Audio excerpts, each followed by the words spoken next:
Hey, hi, hello there. I'm DilyDaly, and this is Citizen Sleeper 2, Part 3. So, I want to start from the home screen for a couple of reasons. Mainly because I realized two things. One, um, there you go. It says capturing audio, but I'm not hearing a whole lot. Um, anyway, two things. One, um, Tala, I did recognize her name. Reason why I recognize her name, I figured out later. By later, I mean about 10 minutes ago when I looked it up again because I forgot I was going to load up Citizen Sleeper 1. I was going to look up the characters and figure out who was there. Not from the DLC, like I said in the last video. Tala was the one that did the Overlook bar. If you know the Overlook, it's where you, as the sleeper in Citizen Sleeper 1, can go and work.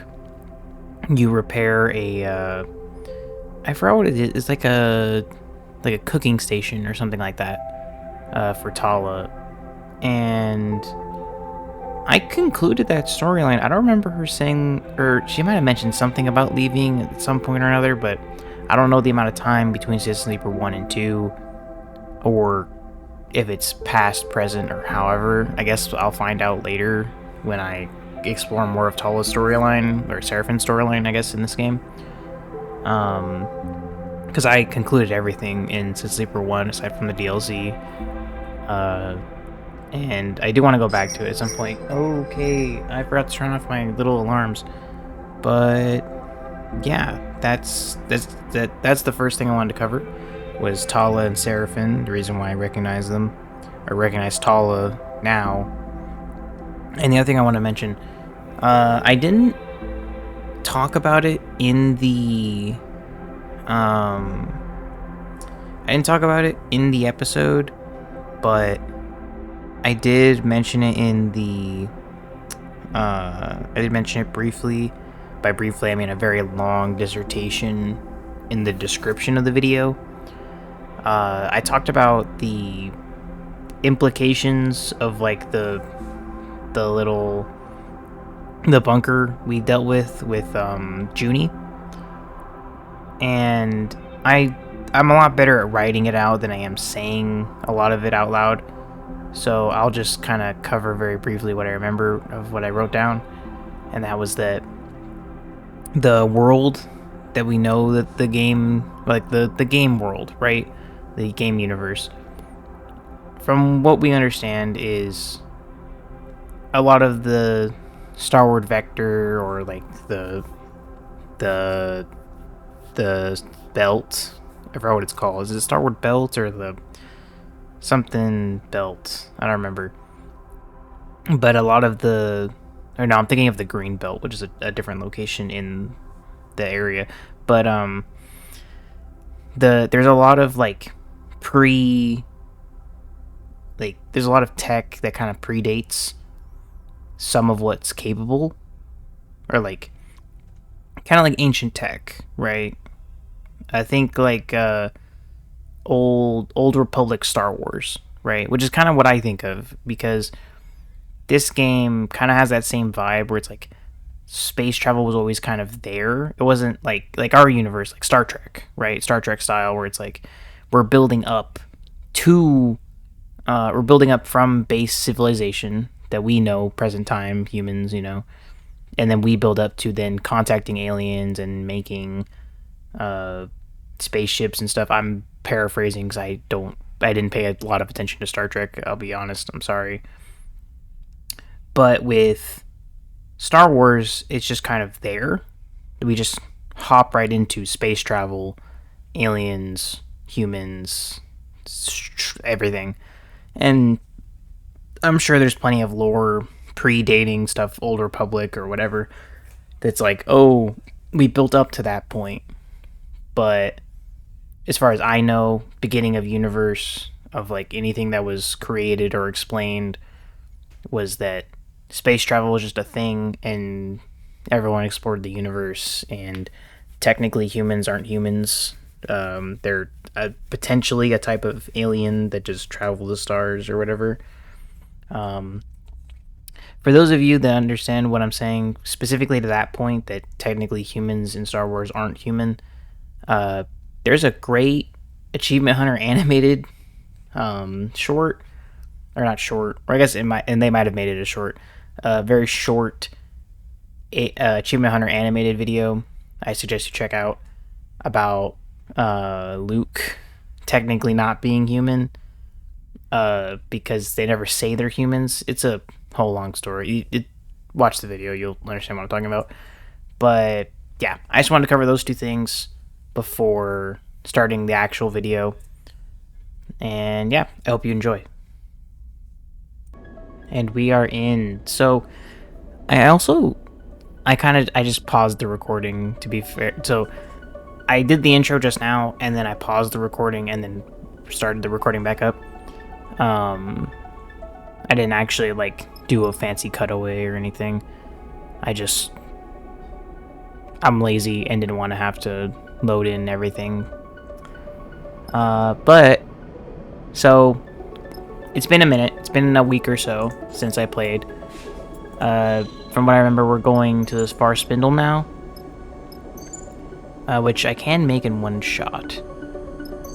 But I don't remember if we needed to go anywhere else. The ship mines for there. We could just go there.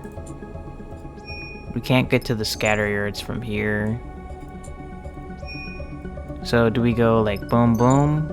Is that the play? So I don't think there's anything else to do here, right? We've done everything here, and once we leave we can't come back for a while. And I've already used all the dice, so let's just head out.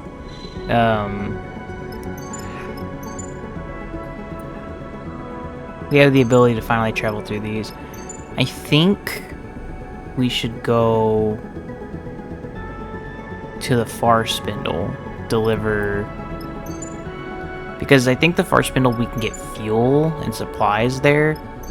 Flotsam was kind of difficult to kind of hold on to everything. So the music is kind of loud.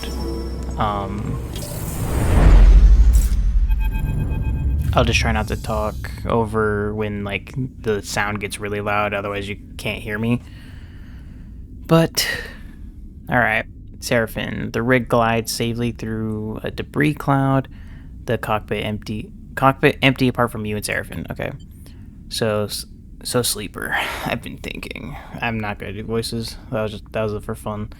Seraphim gives you a sly look over his shoulder. I've been thinking, I'm sick of running. Yeah, I mean, it hasn't really become a problem, realistically. We are full on cryo for the most part. We always have fuel. We have supplies of plenty. We, sure, but, not really. It hasn't become a problem, at all. I mean, if we want to keep being the way we have been, we've run out of belt. Beyond Wellspring, it's mostly rocks and emissated scavengers. And, well, I'm a city boy at heart. Oh, so you don't want to be a country boy? But not only that, Seraphim meets your eye. We've been building something here, Sleeper. The crew, the ship. He smiles. Hell, we just got this HasNav suite for free. He thumps the new unit on top of his flight console. Sorry, my throat's a little itchy. I feel a lot better compared to yesterday's Rogue-lite Power Hour video, but I'm still not 100% yet. Alright, what I'm asking is, how do you feel about taking Lane on? I mean, I don't think we're prepared. I think we can get one or two other people on the crew first, I'm just saying, with better numbers. Because, Junie's not a fighter. We can get, I forgot his name. Jin. Is that his name, Jin? Eugen. He can fight, probably. Bliss isn't really a fighter, but they can make plenty of weapons and keep the ship working. And then it would just be me and Seraphim. Seraphim's still injured. So, tell me more, but, we're not realistic. You've seen what's happening in Wellspring, what Tal is doing. He asks He shakes his head. Kirk is a fool, but he's onto something. Get on the inside. Organize. Undermine. That I can get on board with. Sounds risky. It sure is. I'm sure it is. Seraphin smiles. He's enjoying this. I mean, it's a nice theoretical, but it's still risky as shit. Just think about it, Sleeper. We find a way back onto Darkside, quietly. We make some connections. We start something running. He turns back to his console. It'd be one hell of a thing. Utsubo are ruthless. The way they run Darkside. There's got to be plenty of people fed up with them, Seraphin shrugs. And they've gotten worse under Lane. Worse since they pushed the other gangs out. You smile and shake your head at how fast Seraphin can bounce back when he wants to. And as you do, you can't help but consider his plan. Look, maybe it's crazy, but we need a safe harbor either way. I've got a connection in the scatter yards. He'll tuck us away, keep us quiet from everyone. You see Seraphin has his coin in his hand and is turning it over between his fingers as he speaks. I want to know how to do that. I've practiced before, and I can't do it. I can't nail it. But I want to know how to do that. If we want, maybe he can help us get into Darkside. But even if we don't, it's a good place to rest up and make a plan. He turns back to the controls to deal with a rapid beep from the new Hasnav unit. The scatter yards, you've heard of them. They have a reputation as a fiercely independent set of shipyards. Just starward of Darkside. Which way is starward? Like, I assume that they talk about, like, the giant stars. But, like, there's gotta be a lot. Like, we're in empty space, right? Like, we're in a strip of asteroids and space stations. And tiny planets. Moons, really. A hiding place right under Lane's nose. However, Seraphin looks at you with concern.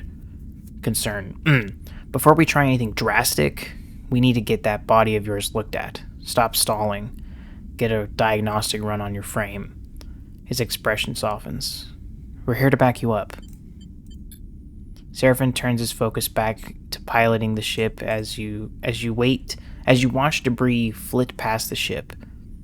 You turn your as you watch debris flit past the ship, you turn your focus to what's ahead. Cool.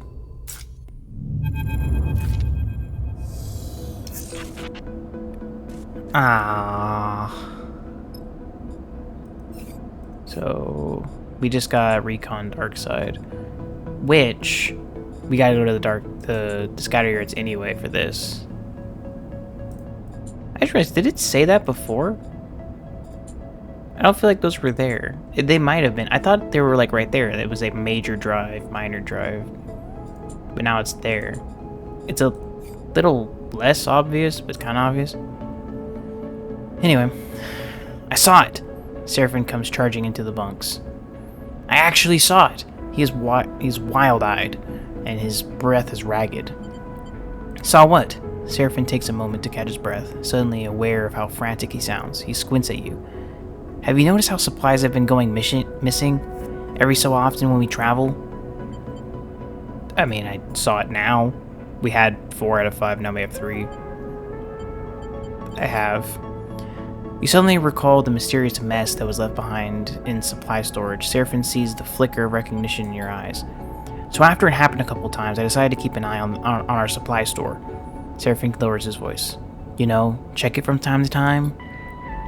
And just this cycle, I drifted down there really quiet. He leans in, and whoosh! Something flew past me. He shakes his head. Knocked me right into the wall. Something? I don't know. It came at me fast. Some kind of creature. Seraphin says the word with emphasis. Is there really a creature loose on the ship?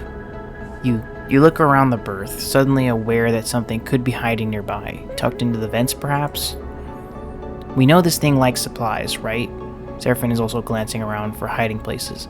So we lock them down tighter, keep it out. That way it'll get desperate. And then, Seraphim raises a finger. It'll make a mistake.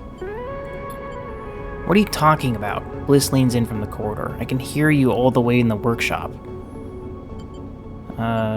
Seraphim saw the supply thief. Bliss looks between the two of you with a raised eyebrow. From the way you are talking, I'm assuming it's not human? It's something small and dark. Something fast. Seraphim looks at Bliss. We're going to lock up the supplies to drive it out.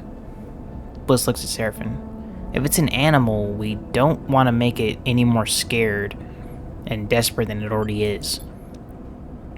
How about we lock up the supplies, but leave some out, in a special place. Try to bait it.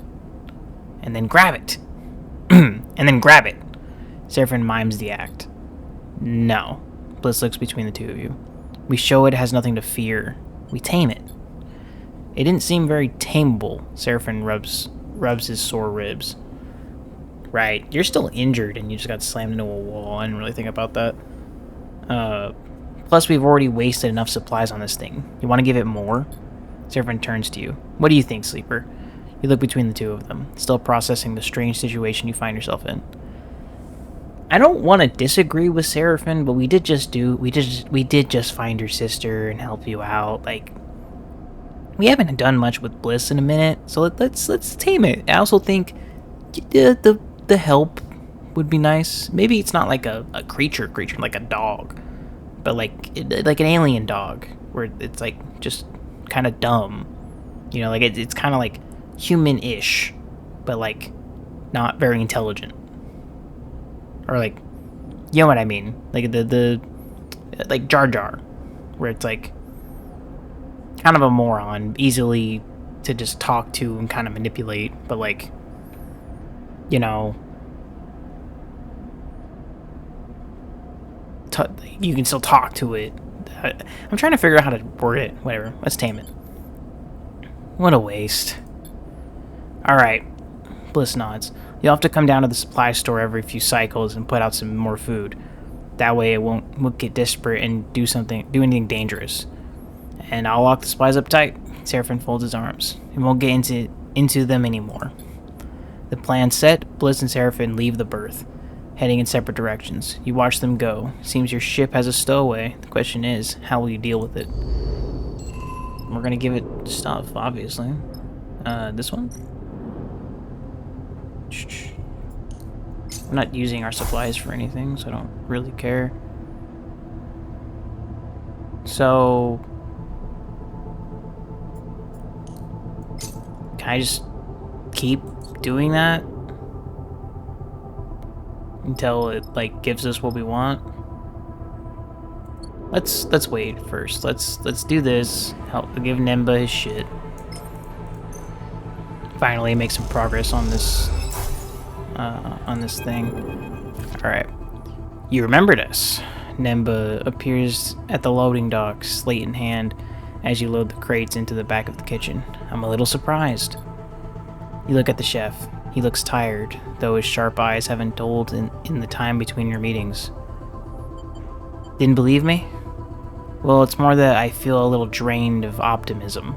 Don't take it personally. Nemba glides over to a crate to take a look. He squints at the crumbled corners and bent lids. Not in great condition, though. How long have you been bouncing around in your hold? How long have these been bouncing around in your hold? They were like that already? Now that I can believe. They didn't bother to bring them to the right station after all. I have a place picked out in one of the bays to cultivate these. Warm, damp, near the air recyclers. He pushes one of the crates gently into the kitchen. Shouldn't take long before we have mushrooms to cook. You follow Nemba into the kitchen, remembering your shifts working here. They were long, but the company was good, and as with all things, the difficulties have faded with time, leaving a golden sheen behind. Nemba seems to catch the way you are looking at the kitchen. Much the same as before. I'm sure you noticed, but twice as oversubscribed. Each cycle, more refugees come out of the inner system. The war isn't going anywhere. Nemba pushes the crate into a storage rack and pulls netting across it. They disperse across the belt. Of course. They disperse across the belt, of course. but many don't make it much further than the overhang, especially if they can't work. It's not just food either. We need blankets, housing. Nemba suddenly pauses and shoots you a look over his glasses. Tell me, how was Greenbelt? I don't remember. We did this a long time ago. Well run? I heard it was organized as well as cooperative. All the workers sharing in the trade of their goods, but no chits exchanged, only resources for the colony. Nemba watches you closely. That's right. I mention it because, well, it might be the kind of place to offer aid to the people here. Nemba sighs. I regret being mercenary, but waiting for benevolent helpers doesn't work. Okay. Apart from present exceptions, of course. I can speak to them. It's worth a shot. Nemba looks you in the eye. But you need their trust first. Earn that, then talk. You have the feeling Nemba was waiting for your suggestion. Here. He takes one of the crates of spores. I'm sure they could use these. Take them as a gift. He pushes it to you. But don't begin with the spores. Begin by understanding what they need from you. Trust me. You have a feeling Nemba is good at getting what he wants. Meanwhile, I have a meal prep to begin. He takes a deep breath. Thank you for the spores. Really. I'll keep asking for help. You have to forgive me for that. It doesn't mean I don't understand what you are giving. Now get out of here. Nemba waves you away with your crate of packed spores, his expression somehow both withering and encouraging at the same time. Cool. More spores? Alright, I'm assuming it's here. Ceiling shift. Most of the spindle. How do I do this? Is it here? Earn Aki's trust. That's in the green belt. Okay. Well, we can go there later. Right now, we are doing this one. Well, we're getting supplies first. Or like money and fuel and stuff. Intercept signals.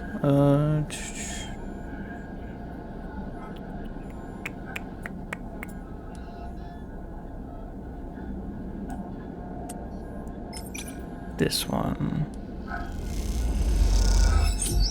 So 13 for that. Yeah, I'm not able to do that. It kind of sucks because this is like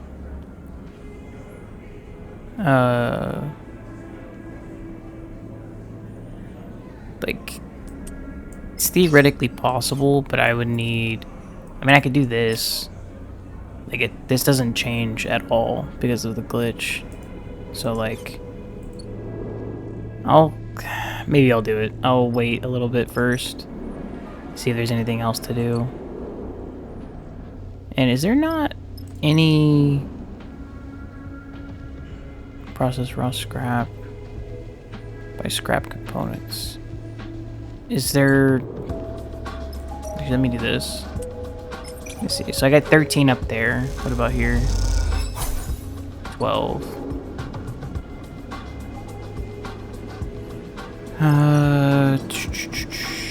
Oh, there we go. I was trying to find this. Yeah, fill on fuel. Fill on supplies.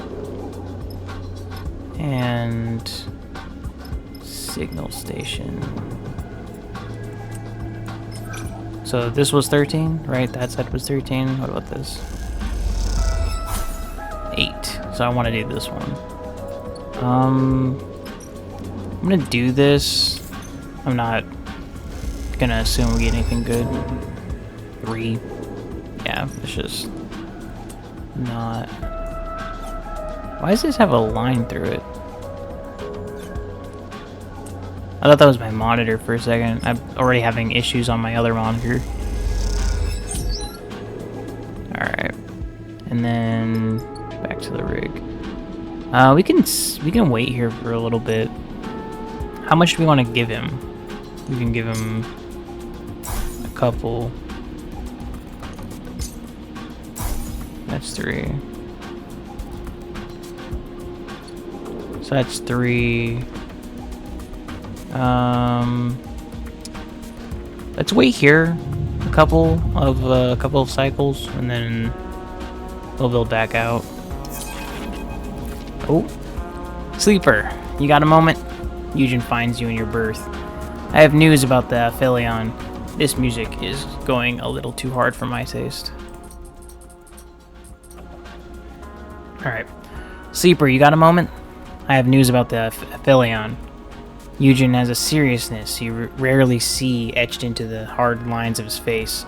You remember the ship he was talking about, the Aphelion Path, the last surviving interstellar fraction ship in the Helion system. If his stories are to be believed. I've been putting out some feelers for that little lost ship, and something came back. He glances around as if the information might leak to some unwanted source. I've been working with a contact of mine, a signal chaser, working out of the Hollow. He's got some promising data. He followed the trails and the hidden wreck we found. From the hidden wreck we found. Calculated the possible vectors. If this thing is still in the Helion system, it's in the shoals. He folds his arms across his broad chest, watching your reaction. Do you trust this signal chaser? He sucks in a breath. As much as I trust anyone, I haven't told him what exactly we were tracking. Just gave him the signature. There's a chance he hasn't figured it out, but the problem is Signal Chaser's gone quiet. Nothing for a few cycles now. Gungeon shakes his head. Maybe he got wise to the value of what he found, but I doubt it. Maybe he just took a holiday. Gungeon grins at his own joke. I reckon we pay a visit to the Hollow, turn up my ghosted contact, see how viable the data looks. If it looks good, we go out and get the ship. It doesn't? No harm, no foul. What about Vesna?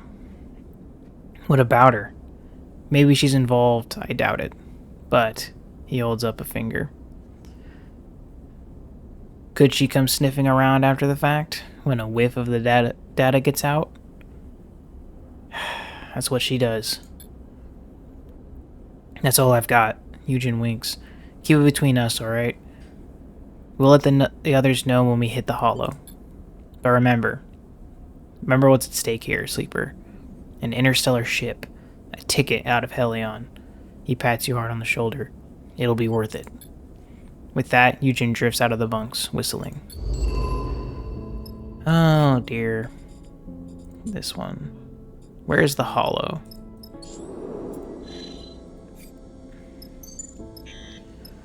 Greenbelt.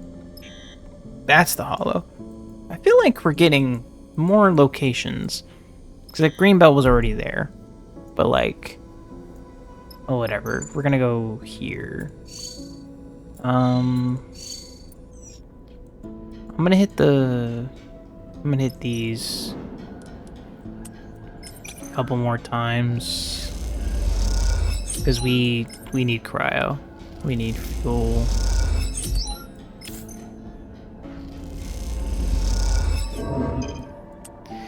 Okay, before I do that, was it this one? Reputation for serving it neat and strong.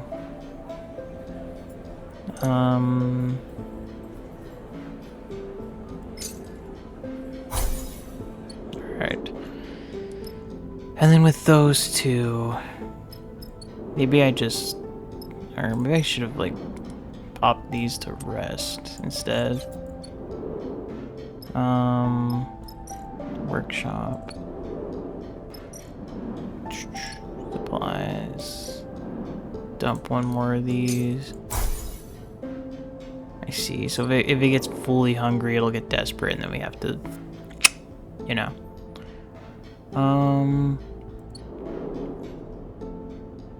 Say we wait another cycle, and then we head out.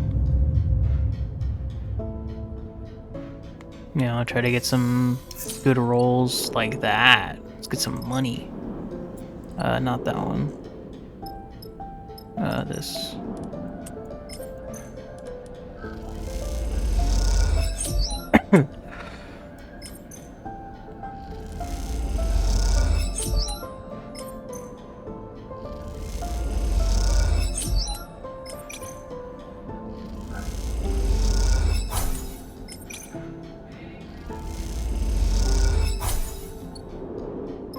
Alright.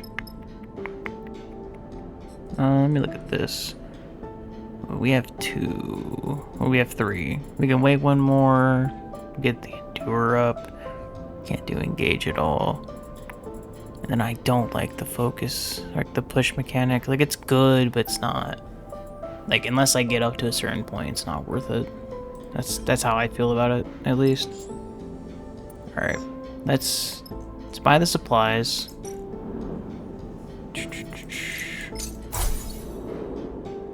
And then give 1 to this guy. Actually, let's wait not wait a cycle, but let's not feed him right away. Let's head up here. And then we give the prime ship mind. It's you. The familiar voice echoes down the tunnel behind you. Oh. Hey, Femi. That was his name? You turn in the passage to see Femi towering over you. He shakes his head. This just keeps getting better. What's up? Take a guess. He frowns and glances over his shoulder. Remember Nia? That sister of mine you thought you'd take on its contract? Well, she's taken some inspiration from your little trip.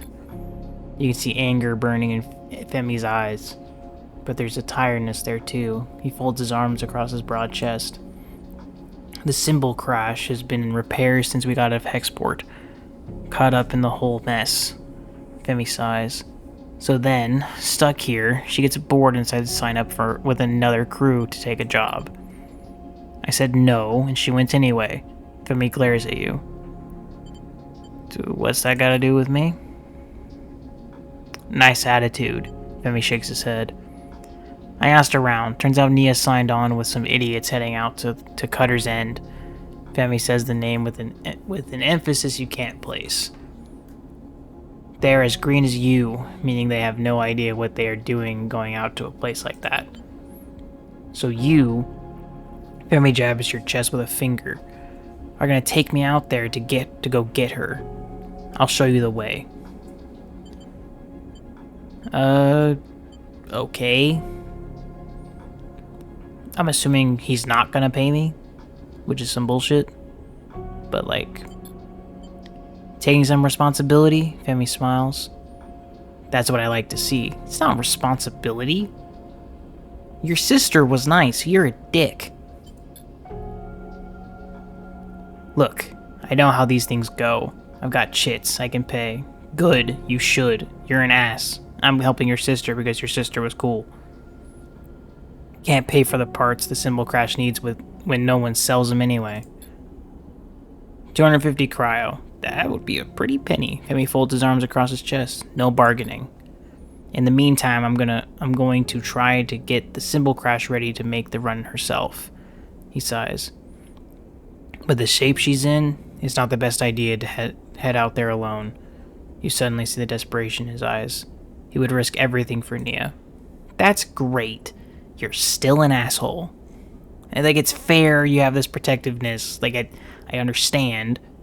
I don't respect it, but I understand. I'll be waiting. We need to head out soon. Femi grabs your shoulder. Don't test my patience. Fuck you. Femi kicks off and glides back along the passage towards his ship. And don't even think about skipping out of Flotsam without me. He calls back to you. Then we're really done. Fuck, dude. I have so much shit I have to deal with right now. Like, you are so not my problem. Alright, let's see. What I wanted to check... It gets rid of 2. Okay, so I can wait. I don't have to do it right away. Okay. And I need money. Okay. Wait, what was that? Ola shipment followed some announcers a huge hydroponic farm. Huh.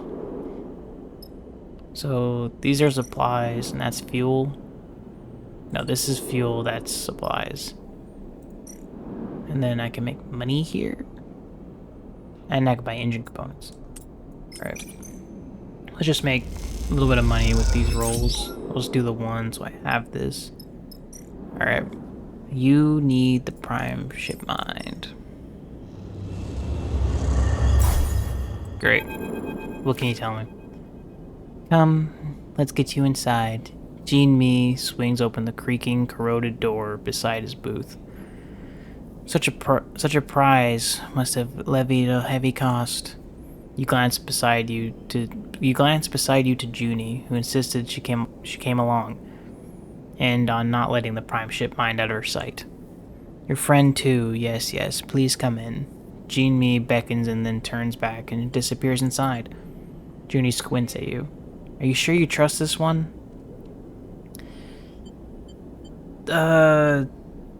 This seems too negative for being the neutral response between these three, I'm gonna be honest. I mean, if Junie understood any more about sleepers, I'd trust her to do it. I don't have a choice. I suppose not. Lead on, then. You both squeeze through the door and drift down into the workshop. You're aware of Junie's eyes wandering across the piles and piles of tech on either side, and you wonder if she recognizes anything among the junk.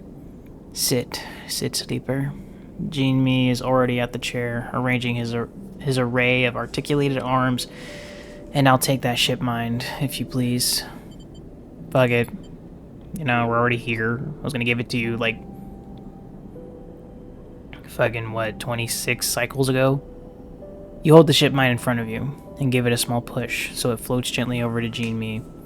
He grasps it with both hands, and takes it to a neat little work table in the back you didn't see before, where thick cables float lazily, tethered to the wall.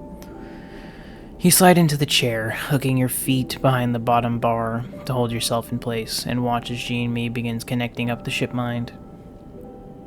A tremble of nervousness runs along your arms. Suddenly you feel Junie's hand clasped around your own. You look over into her face. Is this okay? I want you to know I'm here. Thanks. She nods silently. Gene Me. Junie calls across the room. You're going to need to talk to us through what you are about to do. Of course. Gene Me is slotting an arm-thick cable into the ship mind. A little patience, please. All of this is very technical. He turns to face you both. What is your friend's name, Sleeper? Junie. Junie answers for you. And I can tell you that you are using a Solheim-built data cradle, modified to handle a prime ship mind. She rattles off at speed. Oh. My bad. Which will work as long as you manage the data flow. As long as you can manage the data flow through a polymer-clad overflow cable looped into the asynchronous cortex cache. Yes, Jimmy eyes her, a small smile crossing his lips. As I said, technical. Stay silent. What I am concerned about, Junie continues, is how Sleeper is going to fare inside that prime ship mind. Have you checked its integrity? Jimmy watches Junie carefully. To the extent that it is possible to do so without initialization, yes. He glances back at the mind, the device uplit in the faint glow of the cradle's lights. It is physically sound, but its contents may not be. In a moment I will activate it, and then, Junie, we will see. Gene-Me turns his careful attention to you. The problem we have is with your frame. Your body, atypical alterations, biosynthetic recoding, unusual growth. Gene-Me shakes his head. From the diagrammatics I have, these are not typical of frames, even those that have been rebooted as you have. In order to investigate safely, I must transplant your emulation, in basic terms, your mind, but in reality not so basic. He smiles in an attempt at reassurance. Your emulation is an emulation of a human, and a human mind cannot be separated from its sensorium. The mind/body paradigm has been long disproved. Cognition has physical basis. So I must first distribute the emulation between your hardware and the prime ship mind. The hardware will co-run the emulation, like the two lobes of a brain. He puts his hands together as if in prayer, and then slowly separates them. The motion makes you feel sick. Then, for a short period, I will disconnect the two. In those moments, you will, in a sense, be in two places at once, though each lobe will be partial. Too long in this state, and the two partial emulations will decay, but each disconnect will allow me a short period of full access in your entire frame in its full system language, and its base system language. I hope this is understandable. Jimmy gives you a serious look. I mean, from what I'm understanding, right? This is me busting out my sci-fi chops.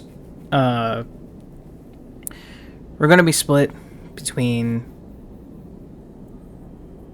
the important portion of our consciousness being in the ship mind, and the less important part of our consciousness while keeping the emulation of the program, all the programming, like the code itself. And she'll be able to access our frame and all of the information in the programming to properly give us a diagnosis of what the hell is going on. I also don't remember if the last time we went to speak with Jean-Me, if he had said that we were getting a diagnosis, or if we were rewriting our code to fix the problem, which I also don't remember what the problem was. This was a long time ago that I recorded that episode, I'm sorry. And then that should give the information that we need to fix the problem, I think. So yes, it's understandable, I think, if I've got that right. One of the most curiously human aspects of sleeper experience is that you, too, do not inherently understand or conceive of the systems that allow your existence. I mean, true. As far as I knew, a sleeper was a synthetic being that was inhabited by a human in a different place. Like, wirelessly connected. Which is why when we dream, or like in the first game when we would sleep and we were damaged, there would be decay from energy, but our condition would lessen. Because sleeping would decay our being. At least that's how I understood it. I understand now we have the biosynthetic stuff, so that way we have muscle tissue that would kind of regrow based on the energy we have. We run out of energy, our condition lessens, and we get reduced, but we don't die outright. Or I think, if I remember correctly. It becomes a lot more like a regular person, where sometimes you go to bed and you wake up the next day and you feel sore because you slept wrong. It's random chance. So, say you have a 1, you randomly rolled a 1, and now your arm kind of hurts because you slept on it wrong. Whereas if you slept on it any other day in the same position, it doesn't hurt because you didn't roll a 1. At least that's how I'm understanding this version of condition works compared to the first game. Because the first game was a lot more like your condition was constantly decaying, and that was because your mental condition that was linked to your physical was also slowly decaying, because sleeping meant partially disconnecting from the host. But from what I'm understanding with this, is we're a synthetic being that was programmed. Like, we weren't a human inhabiting a body, like in a capsule somewhere, but a synthetically born human. And that's where, like, we are still the host in a capsule connected to the sleeper body, but due to having reawakened in the way that we have, it's caused the amnesia again, because I know like awaking in a sleeper body causes amnesia and all that, but then having reawakened after the biosynthetic upgrades that allow us to have more freedom when our condition is a little bit more mentally taxing, which is what re-caused the amnesia. At least that's what I think. I'm explaining away plot holes that I don't even know that are plot holes. So I'm just gonna continue now. What are the risks? Jimmy pauses, considering his words. The risks are many and severe. Emulation collapse is chief amongst them. This would be terminal. Right, emulation. So, like, I need an explanation on what exactly is being emulated. Is like, are we, like I said earlier, are we a host, or like, are we hosting the conscious being of a human or of a whatever connected to the sleeper body, or are we a fabricated mind emulating human consciousness? Like, I don't quite have the full picture on that yet. Mostly because I'm kind of an idiot and wasn't paying attention in the first game. I just was playing for the mechanics alone, not really for the story. I mean, I was paying attention to the side stories because that was all cool and important, but we were an amnesiac that would slowly decay in our sleep. Like, there's not a whole lot to figure out.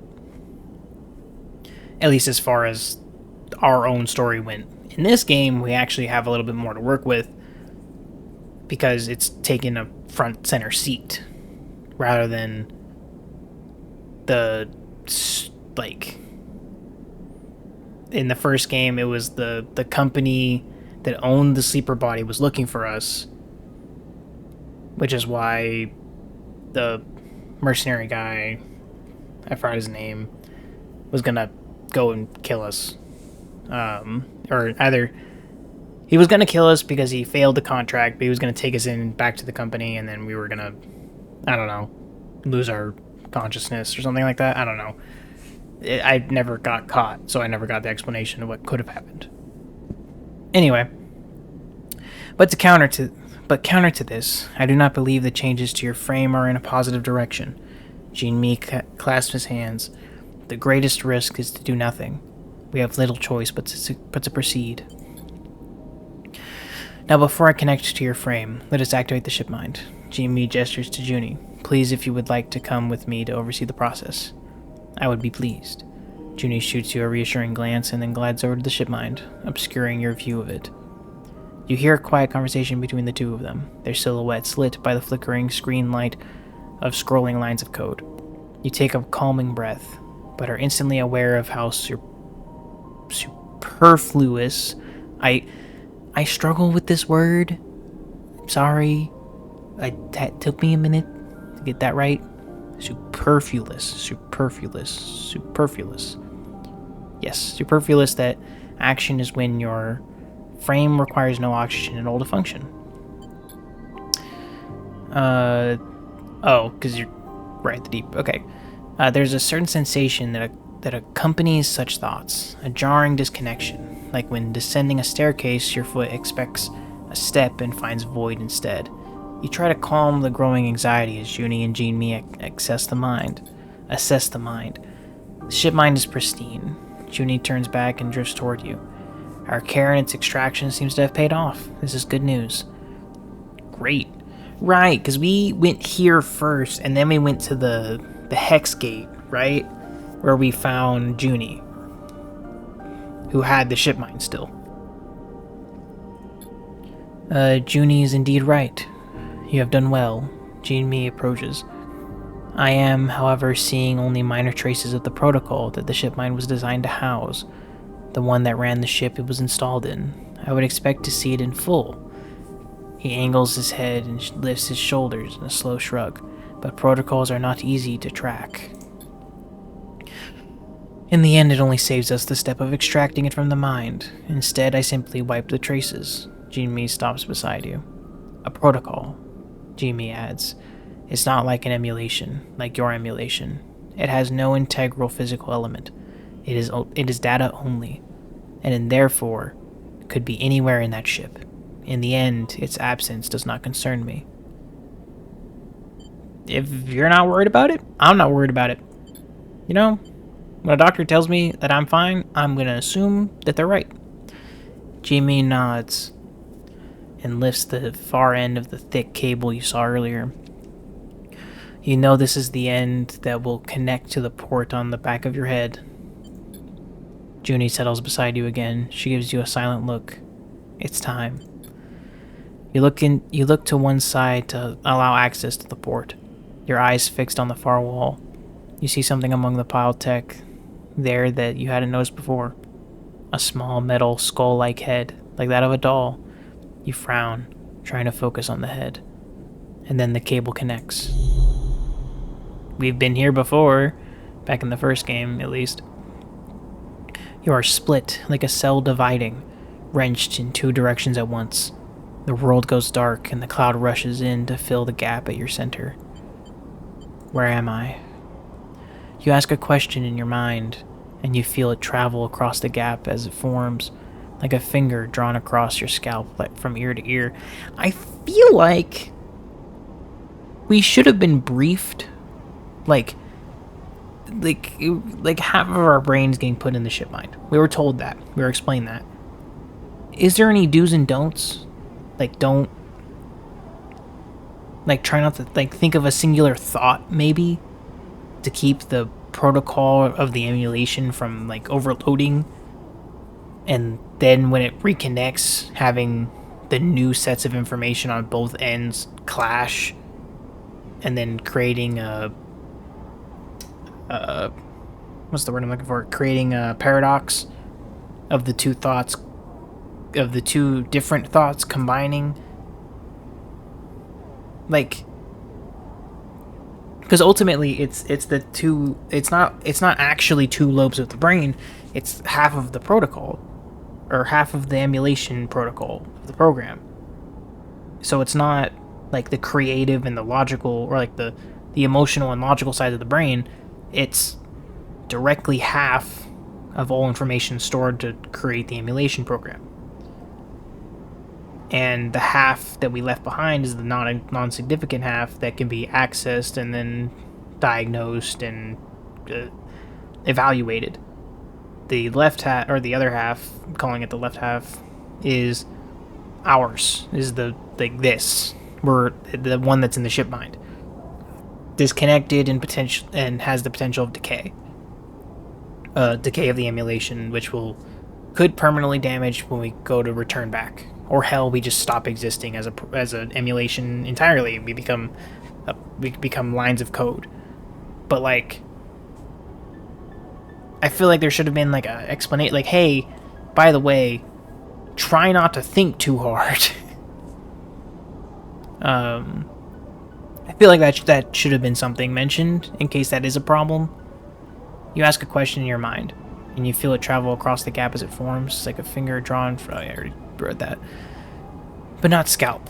You have no scalp, no head. You're stretched out like the skin of a drum, looped, but like the string of a nose. What are we saying? Noose. That's not nose. Okay. You know what? I understand now. The smallest vibration echoes across yourself like a ripple across a puddle. That's the other thing. We're in a fast processing, high quality, supercomputer level storage device. Is time gonna go normally? Like, because we're not a very fast running program, but we're going into what is considered a supercomputer storage device, right? That is meant to run a giant fucking ship. Are we now also processing everything really fast, so the outside world is going slow? Like, I mean, I assume for story's sake, we're not going to be in here for very long, but like, theoretically, we should be in here for what feels like a millennia. Even though it's like, I don't know, 20 seconds. Or not 20 seconds, however long the procedure takes. And then you feel it. A strong pulse, like a heartbeat, like thunder, like footsteps. A flickering. Okay. Is that our other half? A trembling. Thought coming into being. A thought flickers in front of you, and you recognize that it is not your own. Assist, a burial, assist, offer help. Assist, a sickness. Assist, offer help. Disintegrate, the thought answers. You fold up in blankness. Then a moment after, you unfold, like waking. A partition to appear. Partition to divide. Perdition to suffer. A partition to appear? Dwelling. Indwell, the thought answers. You stretch into infinitude, and then a moment after you contract like waking. In spirit to haunt inside, inspire to grow inside, instill to flow inside. Instill. Substitute, substrate, the thought answers, and then it approaches. Then it enters. Then it is yours. You split. Then the moment after you reform like waking, and in the cracks that seal up. For a moment in those cracks, something glows. Sleeper, I'm here. Your eyes flick open, like shutters. Junie's face is close, her eyes wide. They're awake. She calls over your head. She looks back at you. Easy now. Take it slow. You twist, turning your head as if you were underwater, feeling the resistance of a body you had already forgotten. How long has it been? You feel a weight you haven't felt in... You're okay, Sleeper. Tell us you are there. Junie leans in close. I'm okay. Junie smiles. They're okay. She calls to Jean-Mi. I'm glad to hear that. You hear Jean-Mi's voice, and he comes into focus. The process was successful. Jean-Mi floats beside the chair, his hands clasped in a business-like fashion. I was able to access the frame directly, without your emulation being present. I ran the administrator-level diagnostic processes built into its system, and received the results. He takes a moment to gather himself. Your frame is indeed changing. The protein chains that code your biosynthetic organ groups' cell replacement have been altered. To put it simply, your body is following a new set of instructions. How? This process? The entire replacement of your protein chains could only have been achieved over multiple doses of a specialized substance, as part of a carefully planned process of total substitution. That word sticks in your mind. Substitution. You say it without thinking. Yes. Jean-Mi reacts as if you were speaking to him. I believe it could only have been achieved with one substance as the carrier. Stabilizer. Well, yeah, because we were stuck taking stabilizer to monitor our condition until we got the biosynthetic shit, right? Stabilizer. The drug S and ARP designed to make you dependent on them. The drug Lane fed you to keep you alive. The drug you thought you had escaped. My stabilizer was laced with something? That is what I believe. Jean-Mi looks apologetic. This kind of process, Jean-Mi hesitates now, and you realize the bad news is yet to come. Performed over many, many doses, carefully planned and designed. I cannot think of a way it can be reversed. Jean-Mi looks down. I can say that you are changing. I can tell you how it was achieved, but I can neither stop it nor tell you its ultimate end. I am sorry. I understand. I'm sorry, Sleeper. Junie struggles to find words. Perhaps we can find someone else. Or, she falters. Try again? You don't feel able to respond. You quietly push yourself away from the chair, your thoughts slow to cohere. You glide back to the door and then out, into the flow of flotsam, the noise and activity passing by you like smoke. In the haze, you find that word again. Substitute. And begin to wonder what exactly it is that you are becoming. Okay, I need one moment. I gotta go use the bathroom. I am back. Alright. Seraphim once more finds you in your bunk. He gently prods you with questions, and you quickly relent. You explain what Jean-Mi said about your suspicions regarding Lane and your confusion as to his motivation. You tell him you don't know what this will mean for you in the future. He listens, and when he is done listening, you both sit and wait for the moment to pass. And then you leave the rig, each on your own errands, each knowing that the only option is to keep going until you are forced to stop. Okay. We've done that. I guess we're helping Femi. Where is Cutter's End? Oh, it's here. 4 fuel? That's easy. Let's get some supplies. These are supplies, right? Yeah.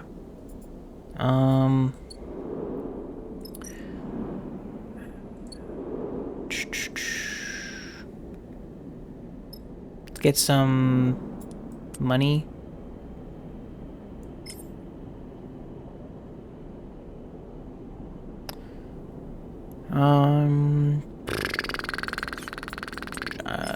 Do that one.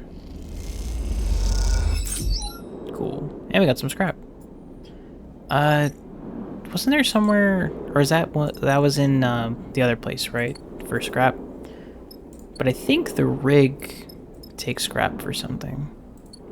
No, it's the components that it takes.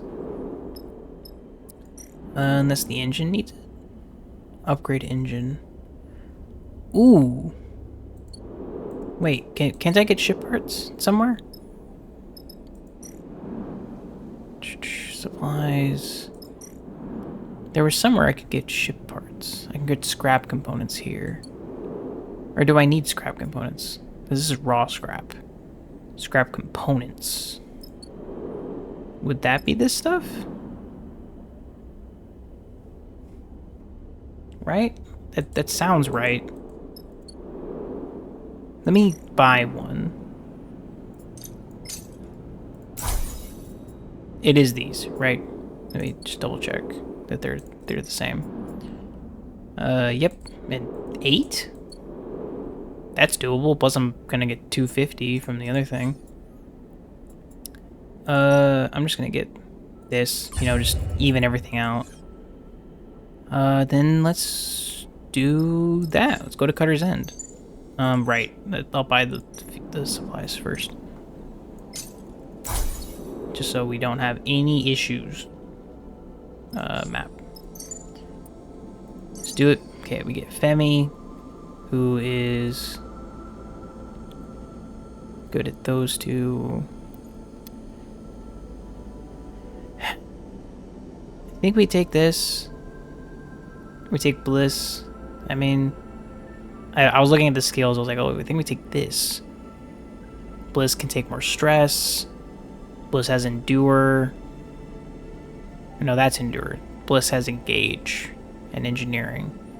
I can make up for the programming, or the what is this called again? I don't remember what it's called. I think we take Bliss. We take this group. This will help fill out everything we need. But I don't think that works. Right? We tried this last time, where we tried splitting everything that we had. I don't think we'll need Engage. So maybe we just double up. So we 100% make sure we can complete the stuff that we need. Because I can take care of this perfectly fine. As long as I get the right rolls. That's a lot of ifs, but like, I think that works better. Alright. Ooh, not bad. Alright. What the hell is happening out there? Femi is up and out of his seat the moment Seraphim brings the rig to rest near the asteroid known as Cutter's End. That ominous name is one whose origin has become increasingly obvious as you approach through thick clouds of debris and chunks of rock, among which corroded remains of wrecks could be seen floating. Now, as you look out on the splintered and terraced rock, you can't help but feel a slowly growing sense of dread. Look there. Femi comes close to the cockpit glass and points to the terraced quarry cut into the rock. The mine's awake. You look out and see the flickering lights, the glowing dock markers. Femi shakes his head. That's not right. Neither is that. Seraphin nods towards the asteroid, and you see a ship now, tucked into the shadow of the rock, flashing its signal lights at you. I'm guessing that's the crew we're looking for? Visitors, huh? The voice wavers weakly as it comes through the ship comms. Are you lot friendly? Seraphin glances back at you, raising his eyebrows. It isn't long before you and Femi are suiting up, and an agreement having been made between Seraphin and the pilot of the other ship, a man called Baird, to meet in the neutral ground of open space. Femi is silent, his anger evident in the way he forces his legs into the trousers of his suit. And then you are out, the vast shape of Cutter's End flickering with strange lights below you, and then pinpricks of the pilot's suit lights slowly coming closer ahead. You two are a sight for sore eyes. You see a crooked grin from Baird, framed in the hard lines of his ramshackle spacesuit. What brings you to the arsehole of the starboard belt? His sharp eyes scan you and Femi, checking your suits and gear. We're looking for someone. Baird's eyes flick to you, and you notice a familiar reaction across his face, the acknowledgement that he recognizes you as a sleeper. You don't look like bounty hunters. Baird glances between the two of you and then smiles his crooked smile. Well, he kind of does. He nods at Femi.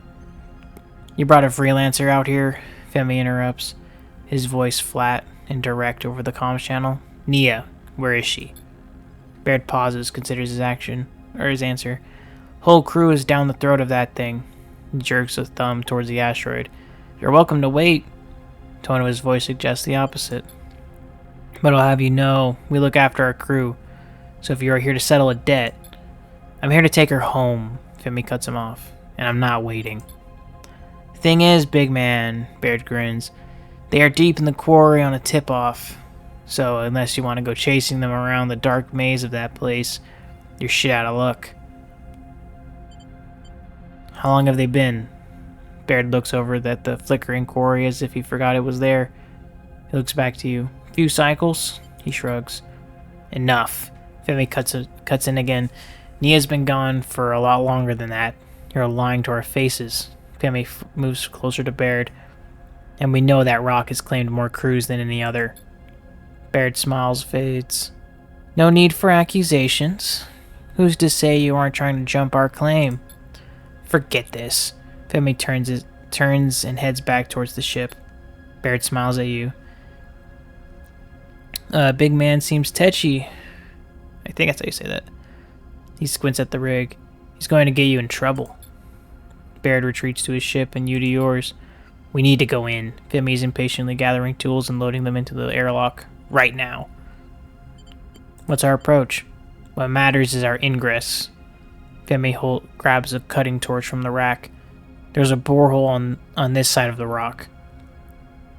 Could get us in under the radar. Or we dive right down the main shaft. Femi meets your eyes. I'll leave the call to you. We going to smash our way in then? Eugen arrives at the airlock. Big rock like that? Direct approach is best. You are ready to depart, well aware that you are heading into a situation you don't quite understand. Alright, so we can either go in the borehole with central shaft. You both you rolled the same shit. I mean, that works. So we gotta go straight into the central shaft. Cutter's path. Cutter's tunnel. Careful exploration is advised. Let's just go straight to the center. We just follow them, right? It seems like the better call. And I think we have the better rolls for that too. Yeah, we don't... This works better, I think. Personally, I think it works better. Let's see. So that's 2. What about over here? also 2. But if you guys don't get a positive, you both gain stress. Okay, that's a little worrying. What about a positive over here? They get 2 for a neutral. We also get 2 for a positive. Just don't get stressed. We can wait. We don't risk anything. Add a +2 to this dice, making it 3. That's not worth it. Do we end the cycle? Wait, what was that about? Oh, I still have to give it supplies while doing this? That might be a problem. Then we have to complete this faster than I thought. But causing myself stress, well, it could mean I lose dice. Let's just rest.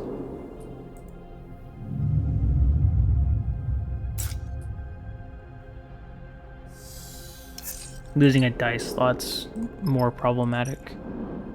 Okay, let's use yours.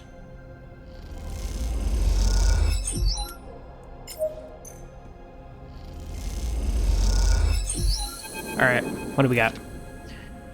You have felt the rumbling grow as you descended into Cutter's End, but no one has wanted to bring attention to it. Now floating in a cavernous, rock-walled passage, it is impossible to ignore. We're not alone down here. Eugen's voice crackles over the comms, and I don't think it's that other crew. You squint down the tunnel, beyond the limits of your suit's lights. You swear you see something flicker there, in the unseen passages beyond. There's a strangeness to the mine, to its flashing lights and empty conveyors. Running on some residual power from what Femi has told you, it wasn't always like this. Cutter's End has a fearsome reputation as a dark and deadly maze, a ripped open rock not worth the trouble of its corroded salvage. Now it's a moving maze, its automated systems given a new, faltering life, brought back from hundreds of cycles in the shadows. And one of those systems is rumbling through the dark ahead. Let's keep it moving. If anybody passes you in the passage, you don't need to wait. We don't need to wait. Let's just follow. I'm not too worried about doing this quickly. I feel like going quickly is better. I mean, the way he's doing it is quickly and very risky. Us moving quickly and carefully is probably better. But if we try to slow him down, he's just going to be more temperamental and more risk, or create more risk. Femi glides ahead, the beams of his suit lights painting the rock walls of the cavern a pale gray. Whoa. Why you gotta double click now, stupid mouse? Alright. Femi's lights reveal an intersection, another tunnel cutting across the one, offering 3 routes ahead. Cutting across this one. Suddenly you are blinded by a wall of light beyond the intersection. I was supposed to choose a fucking direction, but I double clicked. Okay. The rumble is everywhere, shaking dust and rock off the walls in dense clouds. Oh, luckily it wasn't this. Squinting into the light, you see a ring of lamps, and between them the grinding maw of some terrible machine. It bears down on the crew, grinding through debris. Yeah. Awesome. Alright. You shielded your eyes and scanned the walls around you. There, revealed in the powerful lamps of the mining machine, you see a small square passage cut into the rock. Signaling the others, you dodge inside, gliding into the safety of the dark passage. A moment later, the machine rumbles past the entrance, spitting a hail of debris into the tunnel. You don't stop. Carried forward by the tide of rock, you emerge into another cavern. You good? Femi's voice is broken up by gasps for air. You turn to see him staring into the dark, shaking his head. Damn that thing! Eugen's breathing matches Femi's. We need to shove a whole plate in its hole. We need to keep going. Femi is dusting off his suit. That mining machine must be keeping Nia's crew down here. We have to get past it. Keeping them down here, or your mind drifts in the worst option. Can any crew really hope to survive all this? When they woke up this place, they woke up that machine. Femi starts to move down the passage. It's running on old programming. It's not hunting us. It's not smart. Femi turns back to face you, his eyes ringed with fatigue and stress. We can beat it. You hope he's right. Alright. What do we got? Okay. You guys don't have the best rolls for this. But we have capability here. 2 for that side. 2 for that side. Okay. So it doesn't matter which side I do.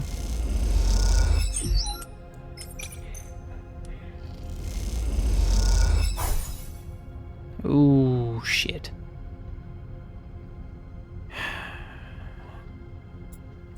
I'll wait.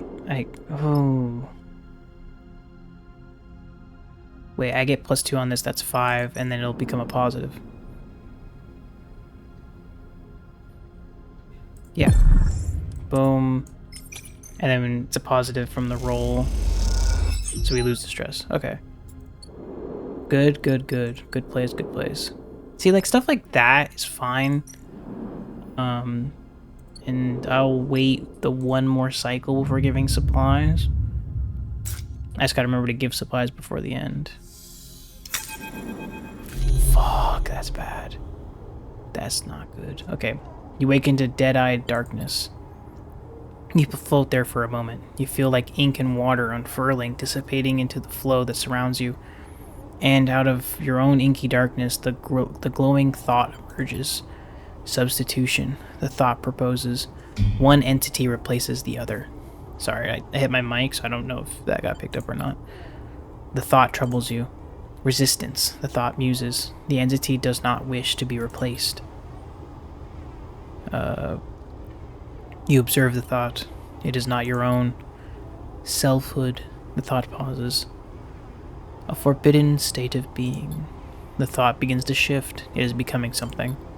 Transformation. The thought fades. Change requires recombination. The thought recedes. You wake again, this time to the lights above your bunk, blinking away this strange dream. Alright. I'm just going to give this food now before it becomes a problem. Great. And then this. We didn't get great rolls. Oh wait, yeah we did. Sorry, Eugen, I didn't see that. Perfect. Okay. To me, Sleeper, Femi beckons you over to a section of the cavern wall. You glide over and immediately spot what he has found. There is a large passage splitting off from this one, but it is not the passage itself that is of interest. It is the remains of a barricade, freshly welded, that draws your attention. They came through here. Femi's eyes flick over the ruins. They tried to keep it out. You look over the fresh cuts in the wall, the stone gouged out, the crumpled metal, bent and crushed, and most tellingly, the flattened remains of a welding torch embedded into the rock. The crew took a stand in this very place. You reach down and put a hand on the remains of the torch. Nia was here. Then you feel it, the rumble through the torch. Through the rock wall, you look up at Femi, and he sees it in your face. The machine is coming. Go! Femi meets your eye. Get safe. He looks over your shoulder, and suddenly he's bathed in the blinding light of the machine's lamps. No. I think staying together would be better, you know? I think keeping him out of danger is probably best for the group. Because who knows? Maybe we help him fix up the ship, and they come back later. Him and Nia. Rather than just having Nia. You know what I mean? You go to protest, but Femi kicks you in the chest, sending you spinning away, out of the path of the machine.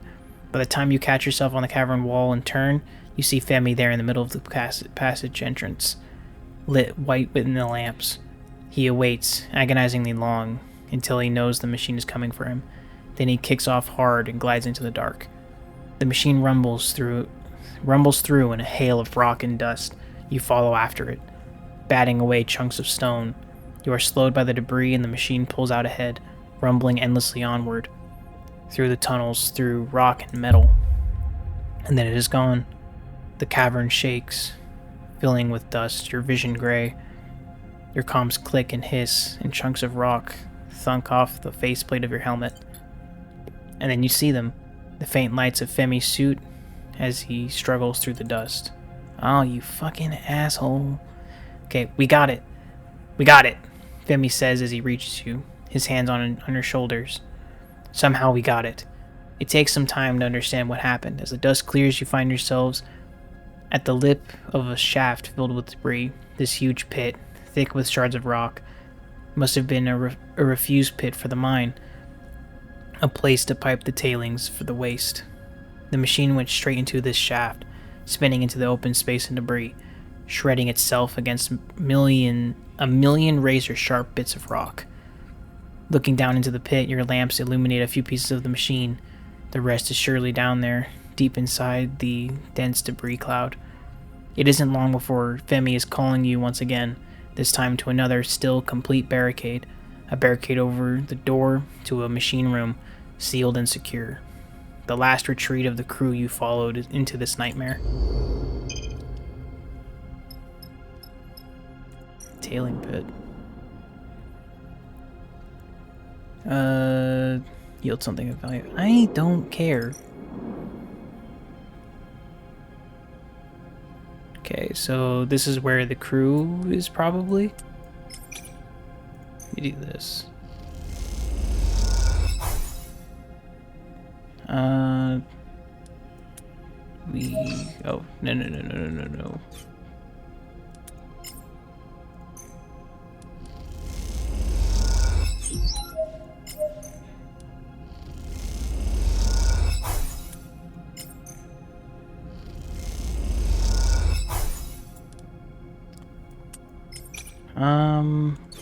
Do I take that risk? I mean, there's no reason to do this, right? Let's see if we can complete this right now. Yes. Alright.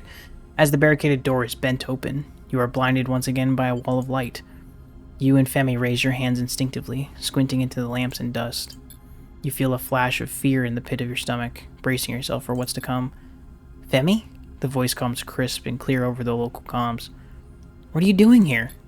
Nia drifts out of the lights in an old, dust-caked suit. She looks between the two of you with a blank expression, blinking rapidly. Femi stares at her, frozen for a moment, then rushes to her, wrapping her in a wide embrace. They float there, in the light and dust, two bodies bound together. Nia pulls back. I don't understand. You followed me out here? She looks over at you and then back to Femi. How did you find me? You left without telling me. What did you expect? Femi glares at her. You aren't ready for this. Nia retreats further at Femi's words, slipping out of his reach. Femi. Nia shakes her head. After all these years, you have no idea what I'm ready for. Movement in the lights catches your eye, and you see motion through the dust. A figure in a suit drifts out, hunched and clutching their abdomen. They turn to face Nia, and you see her lips moving as they speak on a private channel. You look over to Femi, but he is staring straight ahead, his eyes wide with anger. You! He points at the figure. What kind of idiot are you dragging my sister out here to this place? With that machine running riot. He moves toward the figure. Speak up. What were you thinking? Nia blocks his path forwards, getting between Femi and the figure. Femi, you meathead. She glares at her brother. This is my job. I brought them here. Femi, for once, falls silent. No! The double click! Hyujin was gonna say something! Fuck me. Okay. It takes a while to make the return trip back up through Cutter's End, especially with Nia's injured crewmate. As you ascend, Nia tells you the story of the job. Femi keeping his distance and leading the way in silence. You know what I might do? I have my controller plugged in and it works, I think. I mean, it was working. Yeah, and I think I'll just use this for like dialogue and stuff so I don't double click. The mining machine you'd faced was what she'd been looking to extract. a job she and Baird had put together after meeting in the narrow escape. He knew a way to jumpstart the mine, and the access that would open up meant new salvage. One of those pre-collapse boring machines was worth major cryo to any mining outfit in the belt, and Baird had a contact who was ready to buy. It was going well until Hirata here, Nia nods at the crumpled-looking crewmate, hooked the mining machine up to the main line. Something went in its automation core and it lost its shit. The plan was to barricade it and put together a shock trap to fry the core. Nia looks ahead at the back of Femi's suit, far ahead up the tunnel. But that's worthless now that my brother shredded the thing. He was just worried. Always is. Nia sighs. You get the feeling that she is trying to resist the habit of bad-mouthing Femi. We're lucky you came. As you move through the facility, you notice most of it is dark now. The power from Baird's jumpstart fading away to nothing. Soon this place will be quiet ruin once more. You ascend up through the quarry and out into the open space where Baird is waiting. Friend of yours? Baird shakes his head at Nia. Maybe you could have warned me they'd be coming.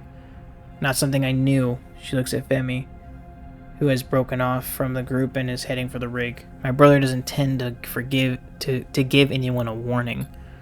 I'll take them from here. Baird puts an arm around Hirata to guide them back to the ship. Look, mate. Baird turns to you. No hard feelings. Thanks for getting them out, even if you did screw the job while you were at it. He grins a crooked grin. I guess that makes it square. Baird glides away towards the ship. You're an ass. I should ride back with them, but I'll see you in Flotsam. Nia gives you a warm smile. Thanks for helping my brother.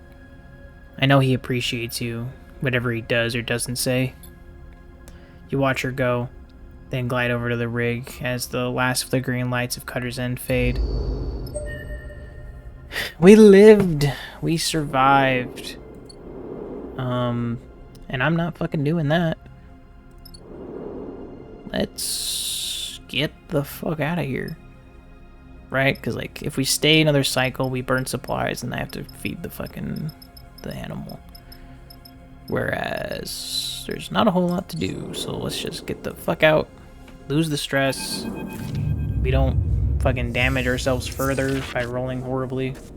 Ooh, that's some really good rolls. That is money right there. Sleeper! You hear Bliss's voice hiss at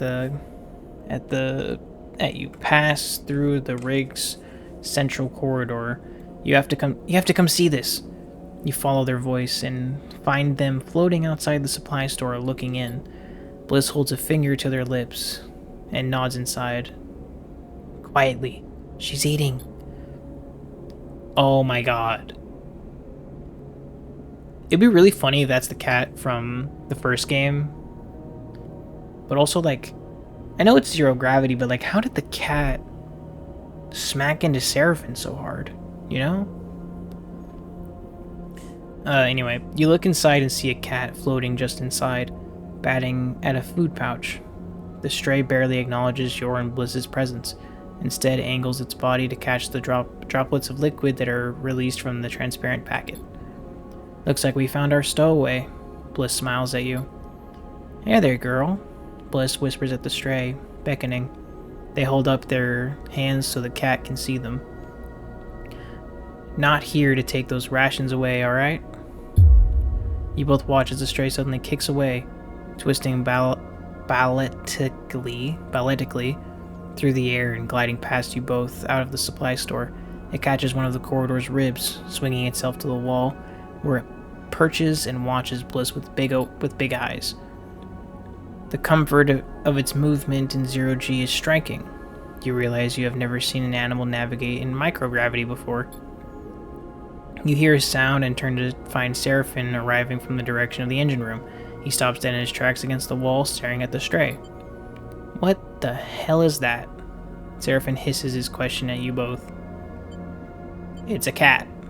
What's a cat? Seraphine says the word strangely. Careful there. Bliss holds up a hand to Seraphine. Don't scare her. So that's a cat? Seraphine is watching the stray carefully, either fascinated or scared. It's hard to tell. I thought it would be bigger. You've never seen a cat before? Where would I have seen a cat? Seraphine looks at you. Come to think of it, where have you seen a cat? The question makes you pause. Where have you seen a cat? Not in the belt, not in 0G. You close your eyes and bring to mind the faint image of a cat stretching in the sun. Somewhere warm, somewhere with weight, with gravity. You touch the fur of its back and it reacts, sliding against your hand. Careful! Seraphine's hissed warning brings you back. Bliss is reaching out to the stray. Shh, you'll scare her. Bliss makes a tutting sound. We had cats back on the eye, but they were in spin gravity there. The stray's big eyes watch Bliss's hand as it approaches. When they touch the top of her head, the stray does not move, does not react. Look at her leg. Bliss nods to the sleeve on the cat. She's been hurt before. Taken care of. She's really scared. You see the cat is gently trembling with Bliss's touch, but slowly she settles and angles her head for Bliss to scratch her ear. The movement brings back the mysterious memory. What is its origin? Focusing on it makes your skin tremble, a shiver running up your arms.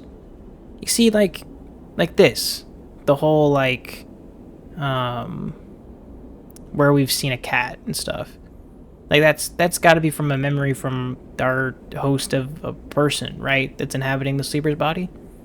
I mean that makes sense, but we can't access it due to what was the fucking SNARP's fucking program that keeps us from looking into our past or whatever. Anyway, it's been breaking into our supplies. Seraphine has his arms folded and is looking at Bliss. Now we've caught it. We should let it out. Look at her. She's not going to do that again. Bliss's eyes meet the stray's. You aren't going to do that as long as we feed you, right? That may be true, but we can't risk it happening again. What if we'd been on a contract? Seraphine gives Bliss a reproachful look. Yeah, about that. We can't keep it. Bliss shakes her head. She's a stray. She needs a home. Right, Sleeper? Bliss looks at you. I took care of the cat in the first game. I'm taking care of it again. We're keeping her. Bliss smiles widely, unable to contain their excitement. You won't regret it. They look at Seraphine. Plus, the rig is already full of strays as it is. I guess it is, Seraphine concedes. You have to feed her, though. Sleeper, she's your responsibility. He eyes the stray.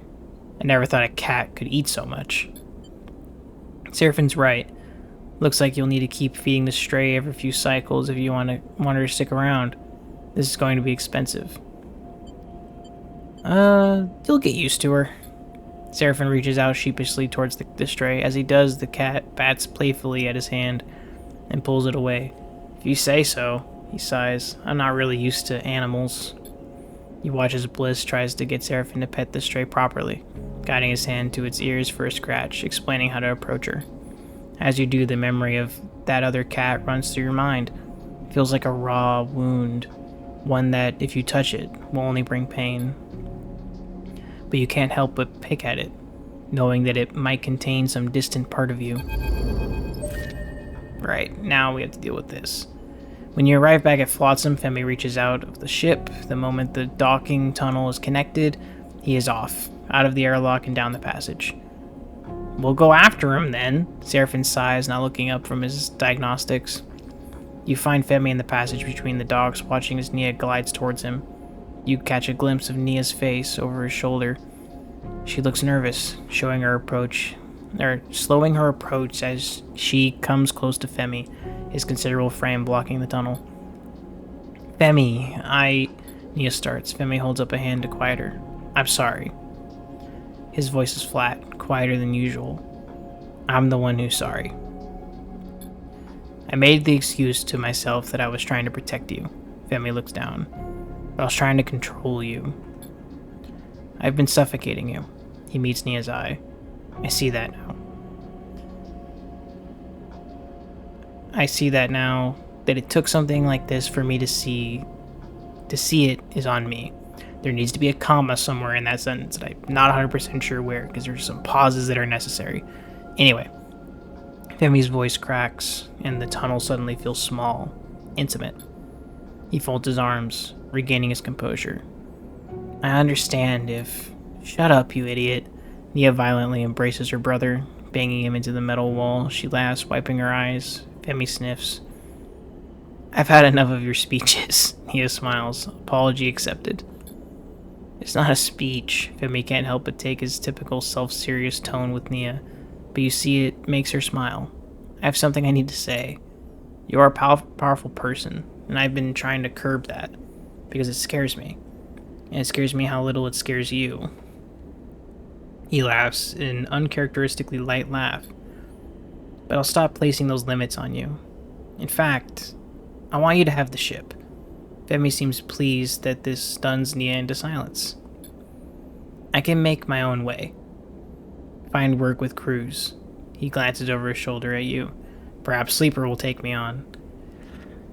It wouldn't be horrible, because Femi and Eugene both are very strong in a department that I'm not.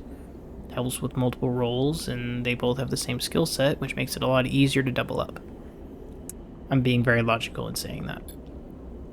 But I need some time away from leading, from captaincy, while you need anything but. He puts a hand on her shoulder. The symbol crash is yours. Nia sighs. Femi, you really need to listen more. I don't want your ship. It is her turn to be pleased with his shock. You're right. I am a powerful person, but Cutter's Edge showed me I'm not ready to lead. I want to learn more, to work with a crew, but preferably not one I'm related to. She punches him on the shoulder playfully. Nia looks over Femi's shoulder at you. I was actually thinking Sleeper's crew might be the right fit. She flashes you a smile. You suddenly feel the attention of the moment shifted to you and your apparent role in this family drama. Nia puts her hand on her hips. Well, Sleeper, what do you think? Fuck me! We could take both. That's not fair. I understand one of them will take the symbol crash, but like you guys could sell it for parts. Sell the whole ship, damn it. It's not even fixed, right? Like you could probably leave it here. We have people here that live here. You could probably give it to them. Fuck me. This isn't a fair question. Like... Fuck. I don't remember what Nia's stats were. I hate that that's what I'm thinking of. Because, like, that's not fair. But, like, I was just talking about how Femi would be really great. I think they have the same stats. Maybe Nia has, like, the plus in one of them.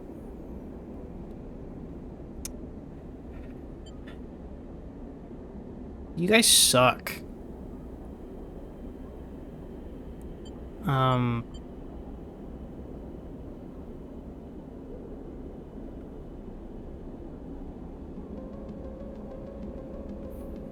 I don't want Nia to go back with Baird. So I think I'll take Nia. Femi knows how to fix the symbol crash. I know he doesn't want to be captain anymore and all that, but like he would have a ship. He could have people just kind of work with him. I guess that's not difficult to do. So I'll take Nia. Nia nods. I'm honored, really. I know I'll learn a lot from you. Femi turns in the corridor to face you. Please don't be a dick.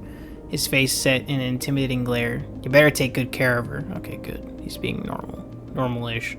He smiles, but you can't help but take him seriously. How about we find somewhere to celebrate? Nia pushes Femi towards you, down the corridor. Come on. Later on, you find yourself in the narrow escape in a quiet corner with Femi. You see his eyes are on Nia, who's at the bar, trying to get the attention of the server. What's the secret? Femi turns to you. How do you stop it? How do you stop it weighing you down? Your crew, your connections, all those people that rely on you. Femi frowns. How do you bear the weight? I don't carry it alone, technically. I mean, to be fair, Seraphim and Bliss are a pretty solid support system with the three of us combined, I guess. But on top of that, Seraphim and I both do the lifting as leader. I mean, I make final decisions, but not without consulting everyone initially anyway. I don't carry it alone. Femi nods. I have to get better at that, at asking for help. He looks down at the table, smiling.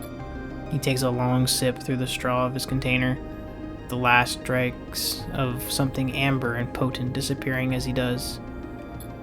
He looks up at you. She's gone, isn't she? He looks over at the bar. You can't see Nia amongst the crowd. He turned to Femi, confused. She never was good with goodbyes. He smiles. She'll be waiting at your ship. Don't worry. He sets down his drink. Time I left too. He squeezes your shoulder. I've got things to work on. Look after yourself, sleeper. He pushes himself from the corner and drifts out of the bar. You watch him go, one more body passing through the belt, trying to find a way to change the future. Alright. I think we do this. Like, I feel like just reducing potential stress just works better. Adding extra pluses wouldn't be bad either.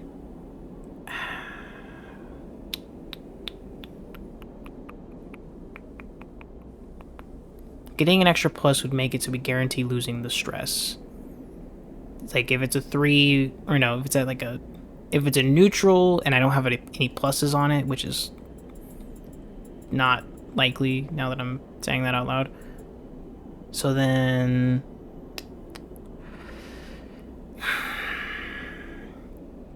I take the plus, assuming I haven't been stressed.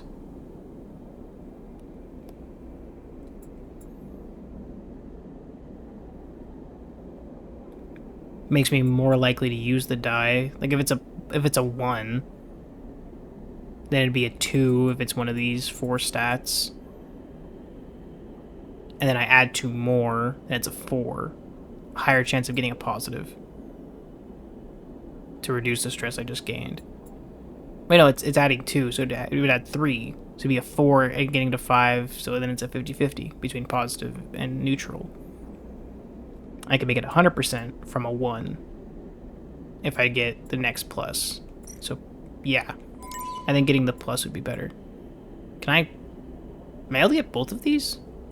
I assumed it was like a one-track thing. Okay, maybe the push mechanic is a lot better than I thought. God, I hate using the controller for controlling these little menus. Alright. Let's make some money, because we can make a lot of it right now. I don't remember what we can do with raw scrap, but I'm just gonna keep getting it because it's probably good. And then I need to buy fuel and supplies.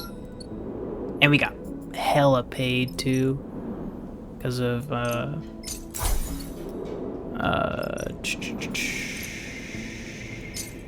fuel, because of the drive. This is in the green belt. Hollow. We have to go to the scatter yards. Let's meet with Cadet. Right. So now that you're familiar with the stray, you can feed her directly, but she is a little nervous around you and the crew. So there's not really it doesn't have a negative count to that. Oh, that's what I'll do. I'll buy the regular scrap. I'm at 1. I need 8 total. So should I just fucking rip it? 1. Hang on. I can get 10. I only need 7. So just rip it a little bit. Maybe stay here for a little while. 4, 5, 6, 7, 8. Now let's get this fixed. Well, not fixed, but you know what I mean. Hello? Upgrade?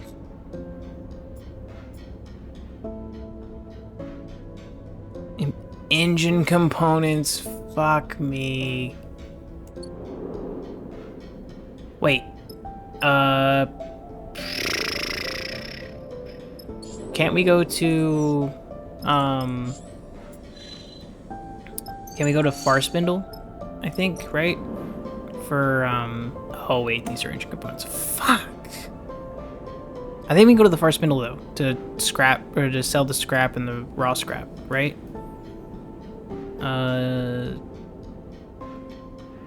Shit. Buy the one, just so we have it. Damn, I can't believe I did that. I mean, I can believe I did that, but I wish I didn't. And I can't do anything with the scrap that I just bought, can I? Doesn't look like it. Alright. Unless I can bargain it out. Oh.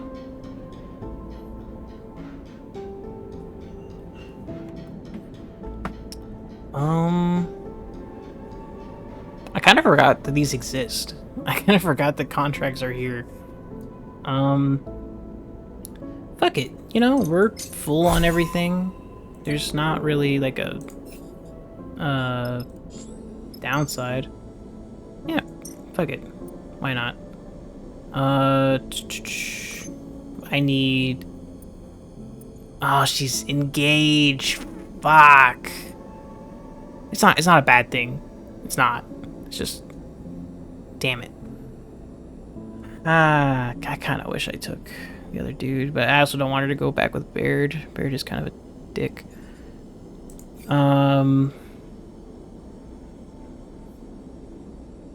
Maybe I take these two.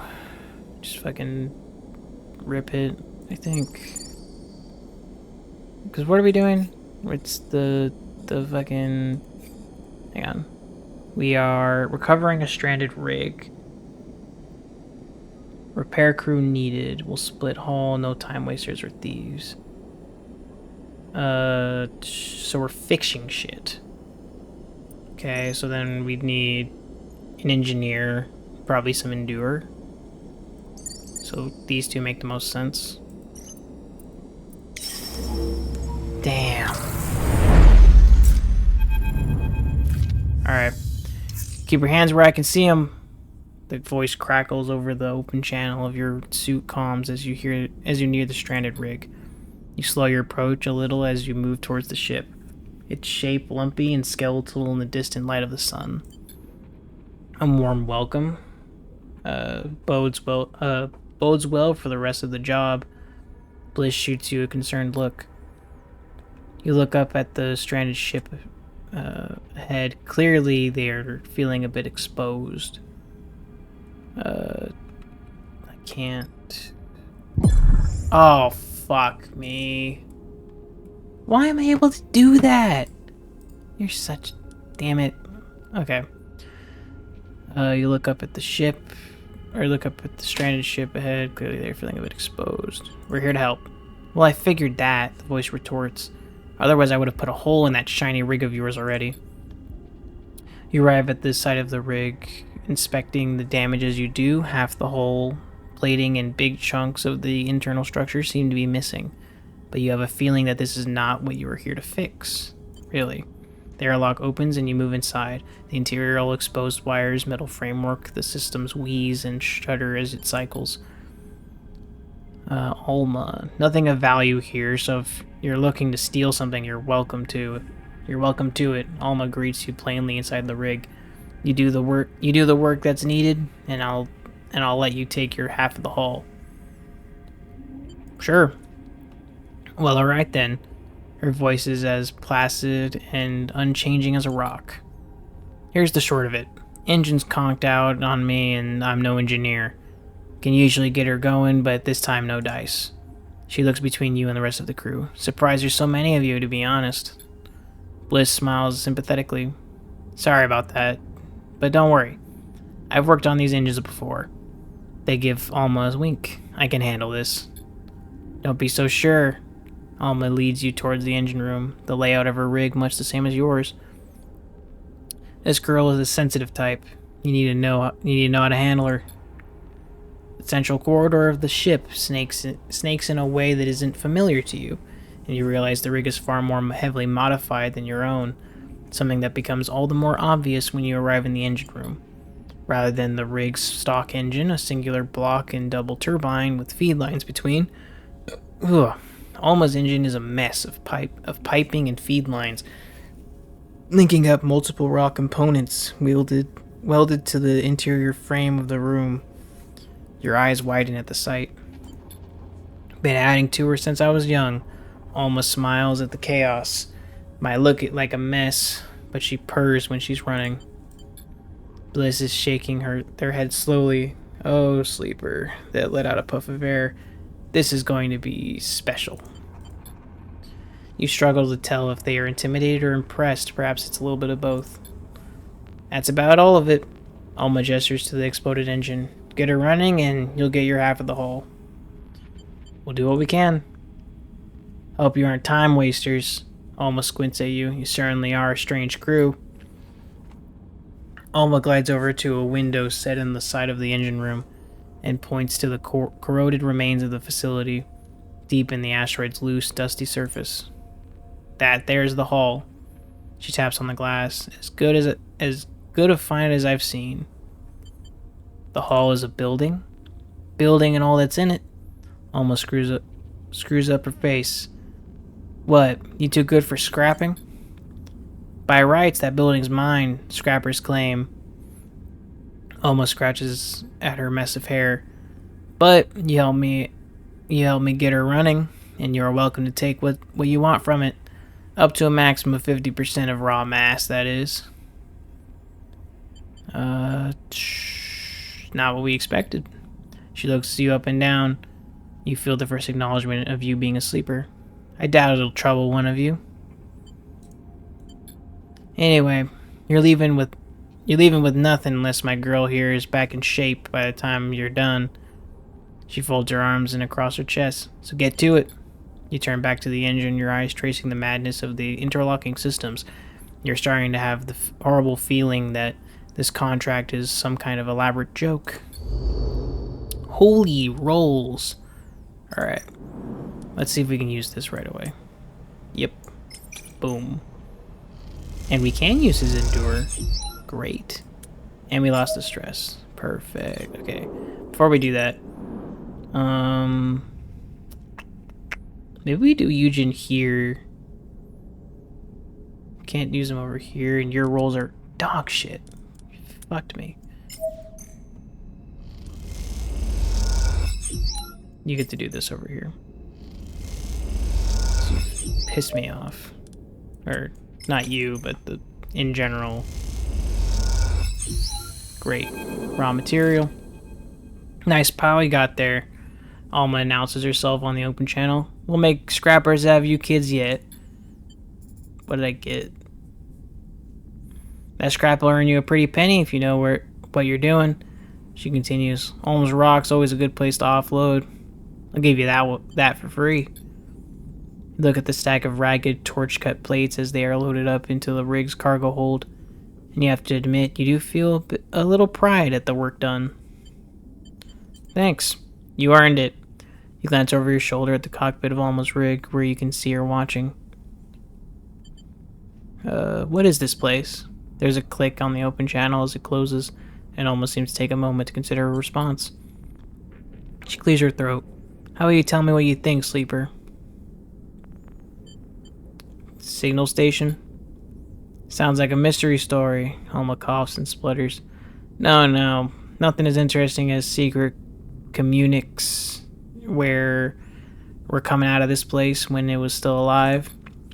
Alma goes quiet for a moment, but you wait, getting the feeling there's still more to be said. See the old arrays on the far side? You turn and look up the rock towards the broken frames and panels you can just make out in the dust, catching the sun's weak light. Those were the first priority. Get power running, recharge the cells for the excavators, the welders. Turn the scrap into something livable. She falters and coughs. Look at him now. You see the tumbled down collection of panels? Oh, you see the tumbled down collection of panels. They look like they were scattered by a careless hand, discarded without much thought. The calm channel clicks off, and you see the distant silhouette of Alma drift from view out of the cockpit of her rig. You turn back to see that the scrap has been loaded into the ship, your half of the haul. Though you suspect this place is more than just a haul to Alma. Cool. Something interesting. Let's hit this. Try to, at least. Shit. Should have hit this side instead.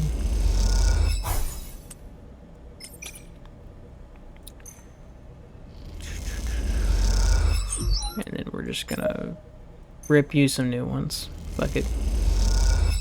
You get stressed, it's not that big of a deal. Alright. This'll be bad. This'll be really bad in a minute here. That's almost rig. Our rig, please. And the cycle.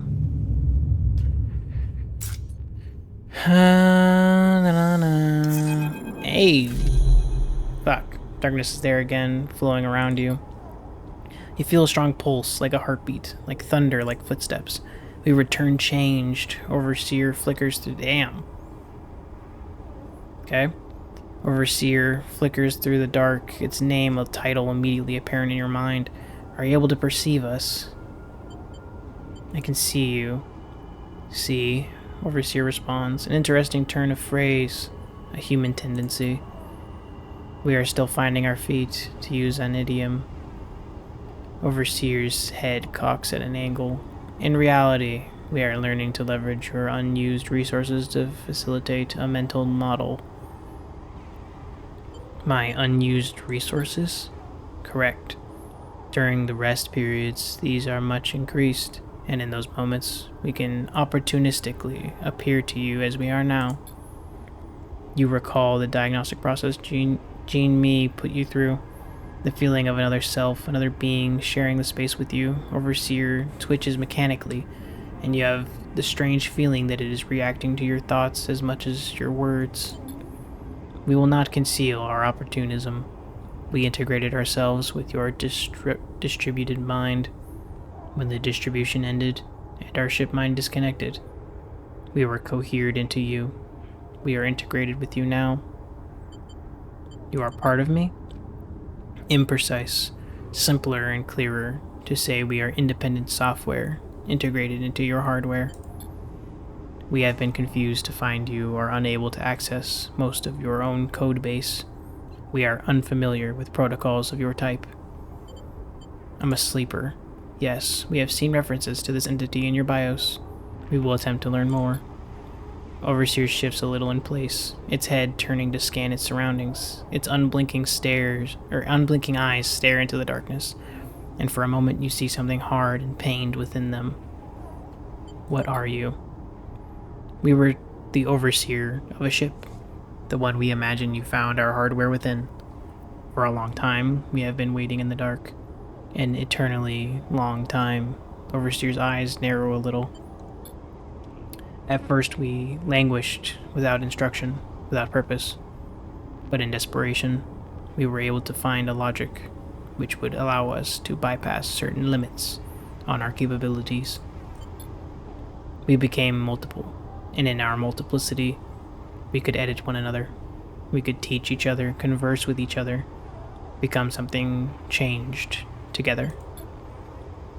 But as our resource shrank, as hardware failed, as systems decayed, we became fewer. Many of us had to be erased to facilitate our survival. We few decompiled ourselves into what remained. Overseer pauses, its eyes still unblinking. How many decades did it multiply within that ship mind? What did that do to it? When you connected to our hardware, Overseer continues, those basic selves activated a survival protocol that led them to integration, parasitism, survival. What can we do now? This is why we appeared to you now. We have something to share.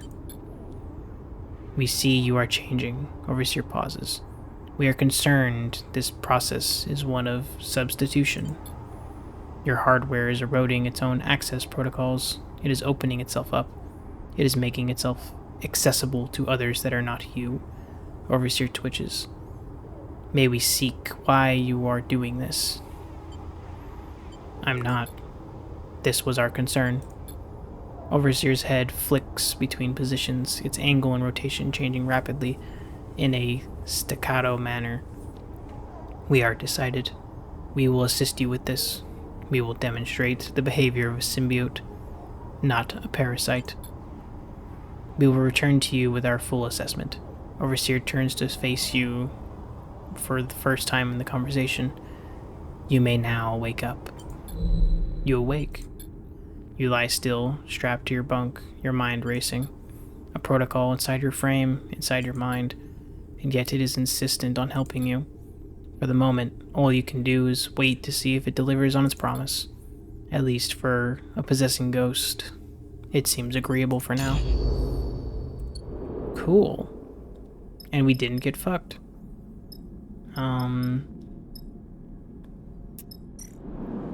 Over here.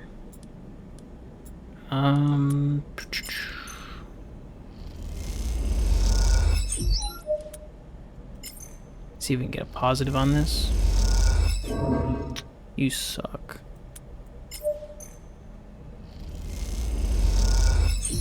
Great. You go, Alma. You all gather in Alma's rig to see the engine tested. The engine room purrs and chitters. It seems to warm with the sound of the engine, with the polyrhythmic vibrations that rattle through the open framework of the interior. You look over to Alma and see her eyes are closed, a small tremble at the corner of her mouth. You look at the engine, Alma's engine, an object that you have come to respect over the past cycle, even if you haven't necessarily grown to love it. It is, as you see it now, a difficult thing to love. Whole parts of it make little sense, and its oldest systems, those now bypassed and made obsolete by newer additions, still somehow made an integral role you don't understand. Play an integral role you don't understand. It is unwieldy and unnecessarily so, and the accumulation of parts and patches from its long service make it surprisingly fragile. Meanwhile, other sections have been welded and re-welded so many times that they are impregnable and will never be able to replace. It is uncooperative and prone to sudden outbursts of cooling fluid or even fuel. It is restless and will begin to leak when left idle for too long. It is always too cold or too hot, thanks to the coolant in the fuel, and it is hard to predict which it will be at any given moment. And yet, despite all this, it is an object you feel close to, that you feel a kinship with, because in the end, you too are an accumulation of broken parts, long outliving their operational limits. You too are a machine that has become a story, and a story that has grown beyond the ability of others to understand it. You look over to Alma again, and Bliss is there beside her. You can see they are talking, but with the engine running, you cannot hear them. You watch for a moment, Bliss now patiently listening as, in faltering words, Alma explains something to them. Bliss nods, and then suddenly they embrace, gently and with care. Bliss pushes back, and as soon as the moment has passed, it seems like it might not have happened at all. Nothing in the two figures' attitudes betrays the act, and the room seems unchanged. You try to remember if you have seen them speaking before now, but you recall there are many moments when you were not with Bliss. As you watch Alma approach, you realize the engine is not just special to you, but that between her and Bliss. It might have been the bridge to a unique kind of respect. That's the job, Sleeper. Alma approaches you from the other side of the room, and you know where the payment is to be found. I believe that brings our business to an end. Alma scratches at her hair, unless you have something to add. What brought you here? Scrap. Scrap tends to bring scrappers to the places they visit. She sniffs. I knew there was scrap to be found here. Sadly, I did not know that my engine was about to take a turn for the worse. I appreciate the assistance. You're welcome to take what you want from the hangar, if you haven't already. You see a a knowing shimmer in her eyes. Now I must kindly ask you to leave my ship. As the airlock cycles, you look across at Bliss and swear you see a tear in their eye. You okay? Bliss turns to you as if they forgot you were there. I'm good, Sleeper. Really good. They sniff. This place reminded me of why I do what I do. Why I fix things. They look ahead. There's beauty in it. You find yourself drifting away from Alma's rig in a haze of thoughts. It's clear to you at this point that Alma's history is written all over this place. But more than that. Well, you can't be sure. This story, it seems it isn't for you. You realize as you gaze at the broken remains of the facility that Alma never took any of her half of the hull. You turn back and squint at the cockpit of her rig. You see her there, looking out across this wasteland, still as a statue. It's an image as you load into the rig and begin the preparations to depart will stick with you.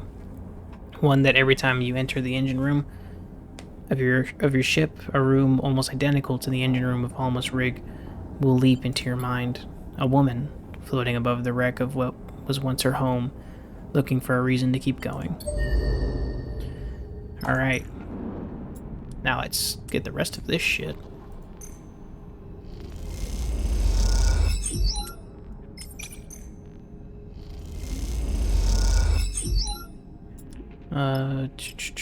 Blad 3. I mean, it's not gonna change the thing, so. And I'm gonna leave right now anyways. Let's just complete this. Alright. There is a hiss and a rush of stale air as the sealed bay, deep in the facility's tunnels, opens for the first time in years.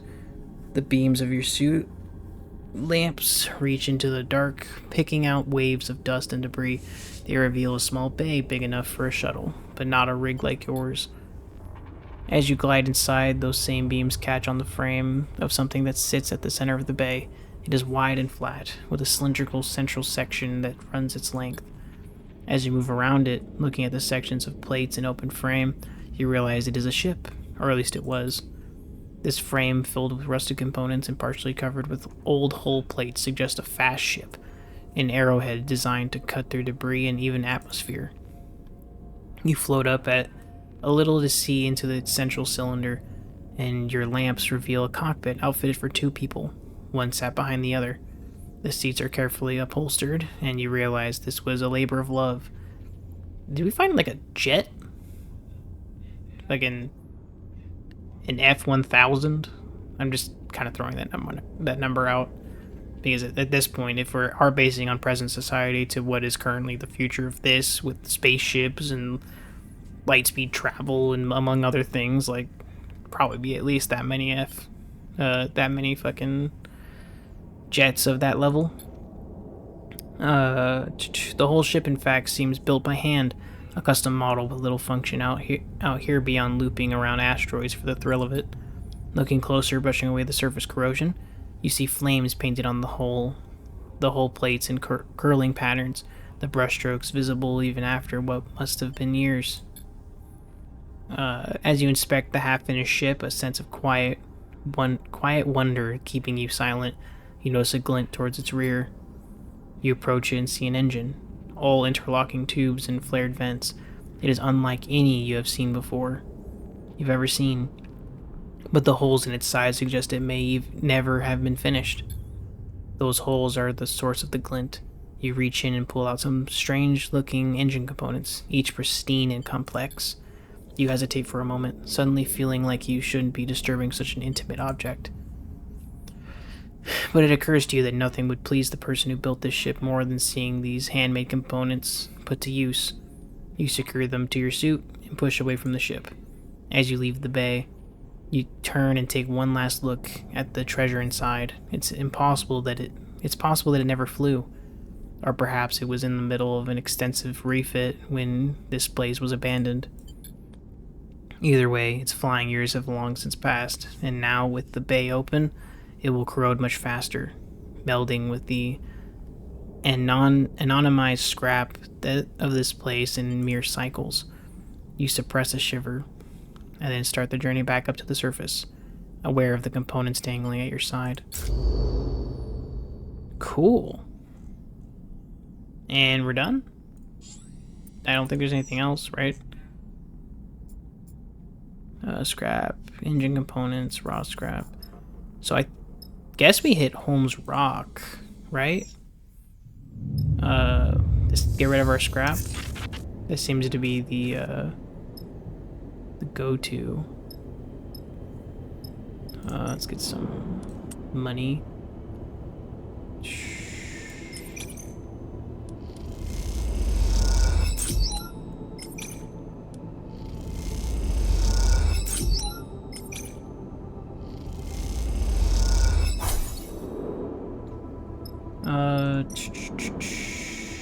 Cool. Just making sure I'm not missing anything.